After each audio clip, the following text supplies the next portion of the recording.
From arrogance to destruction. Just 23 years after the death of Nebuchadnezzar, 562 BC, Belshazzar was holding the feast mentioned in Daniel 5, 539 BC. During that period, Babylon was governed by Nabonidus, who was married to Nitocris, daughter of Nebuchadnezzar. She is the queen mentioned in Daniel 5. Nabonidus appointed Belshazzar as co-regent. He became the governor of Babylon city. Belshazzar was arrogant as his grandfather Nebuchadnezzar. He felt invincible and held a great feast while Babylon was being besieged by the arrogance of Belshazzar. God's message, the queen's advice, the interpretation of the message. The arrogance of Belshazzar. They drank wine. Belshazzar got merry with the wine and ordered to bring the sacred vessels that were taken from the temple in Jerusalem. He arrogantly used the tools which were meant to worship the true God to worship false gods. The Babylonians used the sexagesimal system, so mentioning 6 types of materials. Babylon will also use elements from true religion, the golden cup, to make everyone accept all types of lies, the abominations. God's message. In the same hour, the fingers of a man's hand appeared and wrote opposite the lampstand on the plaster of the wall of the king's palace, and the king saw the part of the hand that wrote.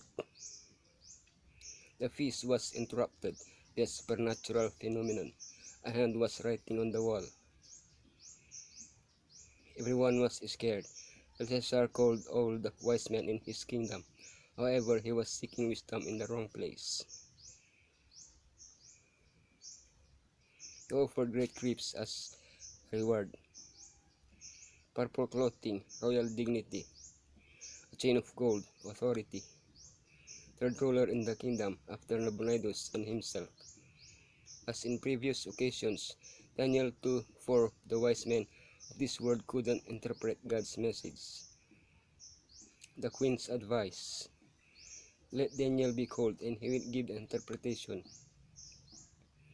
The queen reminded Belshazzar that there was an exceptional person in his kingdom.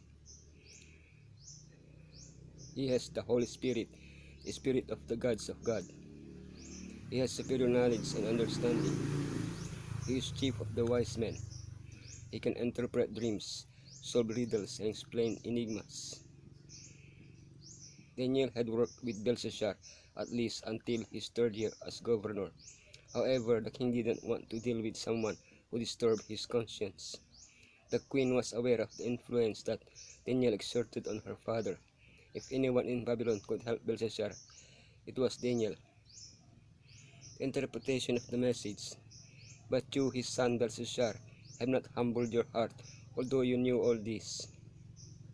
Daniel rejected the king's reward. His interpretation wouldn't be influenced by gifts. He showed Belshazzar his condition before interpreting the message.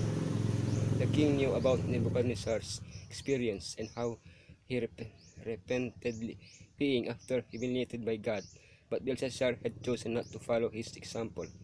He had humiliated God by secreting the sacred vessels. He had praised gods that couldn't see, hear, or think. He knew that his life relied on God, but he hadn't honored him.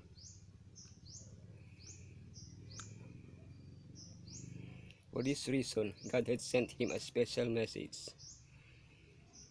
The interpretation of the message. Numbered, way, divided. The message was written in Aramaic. It could be easily read, but interpreting it was not that easy. Many, numbered. God has numbered your kingdom and finished it.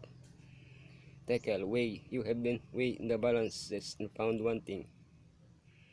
Overseen, divided. Your kingdom has been divided, given to the Medes and Persians. Daniel didn't soften the message. Belshazzar had overstepped the limits. The king had not changed his attitude. His sentence would be fulfilled that very night. The destruction of Belshazzar.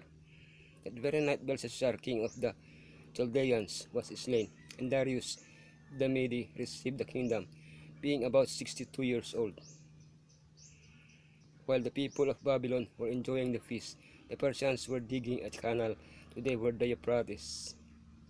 They crossed the walls by using the riverbed and easily entered the city, which was left unguarded because of the feast.